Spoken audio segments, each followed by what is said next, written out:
अस्सलाम वालेकुम नाज़रीन। आज हमारा टॉपिक जो है ना वो सिविल कोर्ट के बारे में होगा कि सिविल कोर्ट में जो दीवानी अदालत है वो उसमें हम कौन कौन सा केस कौन कौन सा दावा जो है ना वो उधर हम दायर कर सकते हैं और उसका क्या तरीक़ाकार होगा और किस काम के लिए कौन सा दावा किया जाएगा। उसके लिए मैं टू द पॉइंट जो है ना वो बात शुरू करता हूँ कि सबसे पहले तो दावा इस्तकरार हक है, उसको हम दावा इस्तकरारिया भी बोलते हैं। इस्तकरार हक का मतलब ये है कि जो आपका राइट ऑलरेडी मौजूद है किसी चीज़ पे, किसी जगह पे, कोई प्रॉपर्टी है या कोई गाड़ी आपके नाम पे है या कोई ऐसी चीज़ है जो आप समझते हैं कि आपकी ओनरशिप है, आपकी मलकियत है, लेकिन कोई और उसको नहीं मानता या कोई कंपिटेंट अथॉरिटी, कोई महकमा या कोई ऐसा बंदा जो कि उसके कंसर्न है वो उसको नहीं मानता,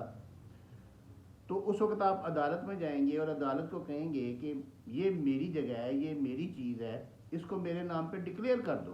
कि ये वाकई मेरी है। अदालत भी प्रूफ मांगेगी, अदालत में एविडेंस शहादत देनी पड़ेगी और उसके बाद अदालत जो है ना, कोर्ट जो है ना, वो उसको आपके नाम पे डिक्लेयर करेगी। उसको हम कहते हैं दावा इस्तकरार हक, यानी कि आपने जो राइट है उसको डिक्लेयर करवाना है, आपने वो कोर्ट में जाना है। उसके ये इस्तकरार हक की मैं आपको मिसालें देता हूँ।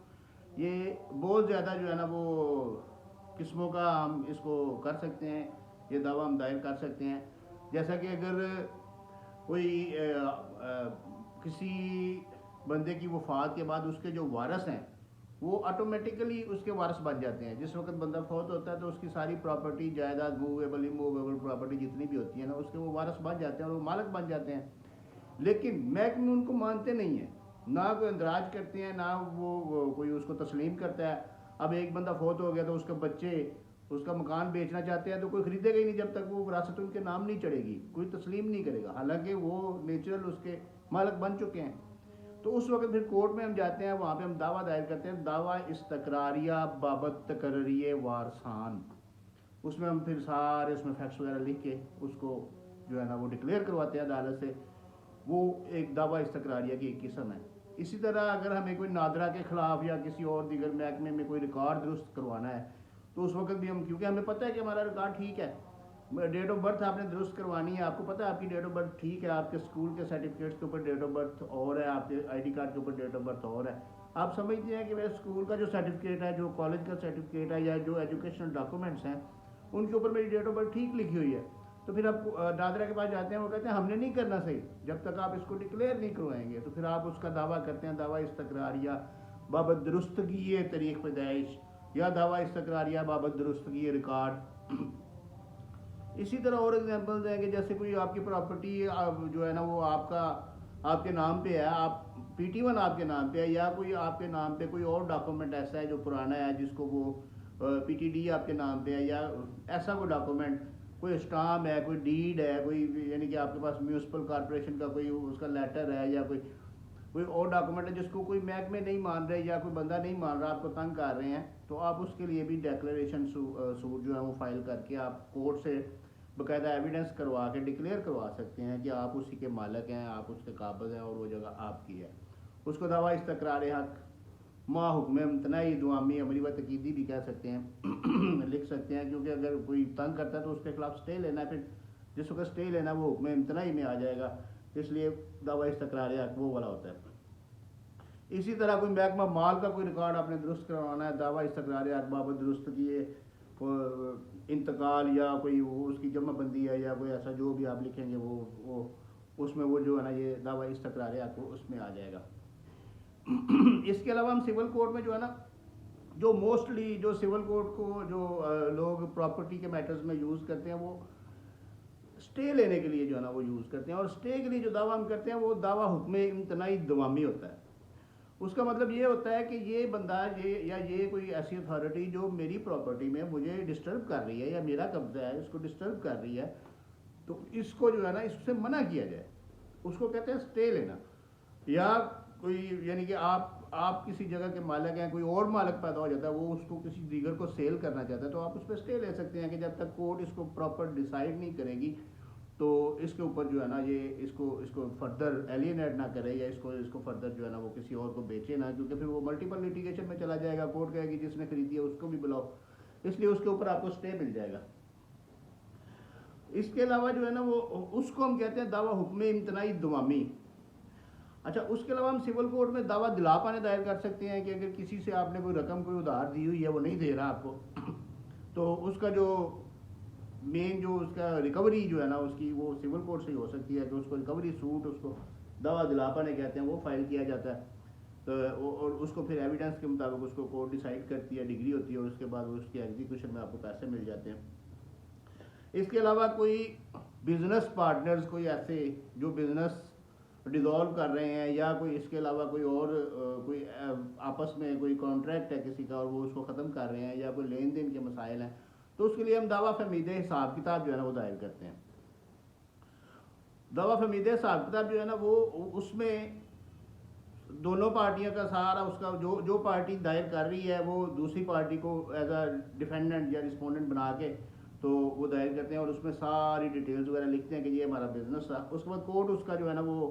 उसको डिसाइड करेगी, या आर्बिट्रेटर मुकर्रर कर देगी जो उसको डिसाइड करके उसकी रिपोर्ट पेश करेगा, कमीशन वगैरह मुकर्रर करेगी।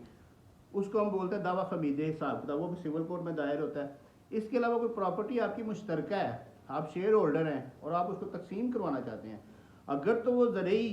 एग्री लैंड है, मुकम्मल तौर पे एग्री लैंड है, तो फिर तो वो रेवेन्यू कोर्ट में जाएगा, फिर सिविल कोर्ट का मैटर नहीं होगा। लेकिन अगर उसमें कोई तमीरात हो चुकी हैं, कोई एक भी दीवार हो चुकी है, आप उसको मेंशन कर सकते हैं, तो फिर वो सिविल कोर्ट का मैटर है। और उसके ऊपर भी उसको हम जो है ना दावा तकसीम जायदाद बोलते हैं। और साथ अगर आपने उसमें स्टे लेना है कि ये बंदा जिसके साथ मैं डिवीजन पार्टीशन अप्लाई कर रहा हूँ ये किसी और को सेल ना करे, तो फिर उसके साथ वो जो है ना वो दावा तकसीम जायदाद मा हुक्म इम्तनाई दुआमी जो है ना वो उसमें शामिल कर दिया जाता है, इतने लफ्ज़ शामिल कर लिए जाते हैं। अच्छा, दावा इस्तक़रार हक़ के बारे में मैं एक बात जो है ना वो करना चाहता हूँ कि दावा इस्तक़रार हक़ अगर सिंपल हम करें तो कोर्ट उसको डिक्लेयर कर देती है, लेकिन उसकी एग्जीक्यूशन नहीं होती,